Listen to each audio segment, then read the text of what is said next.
नमस्कार मित्रांनो, क्राईम कट्टा या यूट्यूब चॅनलमध्ये आपले स्वागत आहे.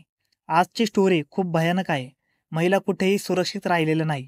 मुलांना घडवणारा हा एक शिक्षक असतो, परंतु अपराध्यांच्या यादीमध्ये जर शिक्षकांचे नाव येऊ लागले तर समजून जा आपल्या मुलांचे भविष्य धोक्यात आहे.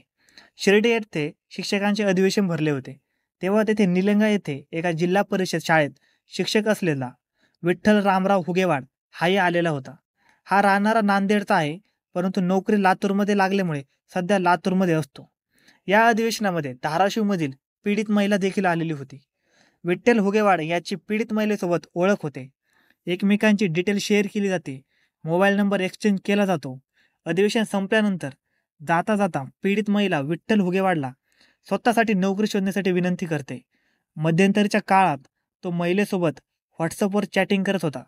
दोघे एकमेकांना सोशल मीडियावर फॉलो पण करत होते.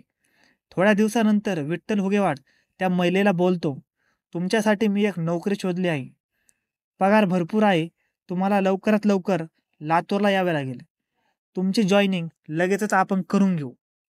महिलाही फार खुश होती आणि त्याच्यावर विश्वास ठेवते आणि तारीख उजळते 16 सप्टेंबर. 16 सप्टेंबर दुपारी 4 वाजेच्या सुमारास ती लातूर शहरात येते.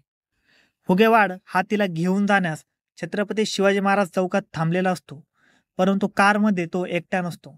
त्याच्यासोबत अजून 3 जण होते. पीडित महिला जेव्हा चौकात पोहोचते तेव्हा ती हुगेवाडला कॉल करते. तेव्हा तिला हुगेवाड पांढऱ्या कलरच्या गाडीकडे येण्यास सांगतो. ती महिला गाडीत बसल्यानंतर हुगेवाड हा गाडी चालकास कार नांदेड रोडवर नेण्यास सांगतो. कार शहराबाहेर पडताच नांदेड रोडवरील कोळपा परिसरात मॅजेस्टिक लॉजमध्ये त्या महिलेला घेऊन जातो व त्या लॉजमध्ये चौघे मिळून त्या महिलेवर सामूहिक अत्याचार करतात व तिथून चौघेही फरार होतात. त्या महिलेला चौघांनी छत्रपती शिवाजी महाराज चौकातून बसून नेले होते, म्हणून ती महिला पहिल्यांदा शिवाजीनगर पोलिसात तक्रार दाखल करते. परंतु तिच्यावर अत्याचार झालेले घटनास्थळ हे रत्नागिरी महामार्गावरील एक लॉज ह्यो भाग विवेकानंद चौक पोलिसांच्या हद्दीत येतो, म्हणून ही तक्रार विवेकानंद चौक पोलिसांकडे वर्ग केली जाते. तक्रार मिळताच पोलीस आपला तपास चालू करतात व आरोपींना अटक करतात.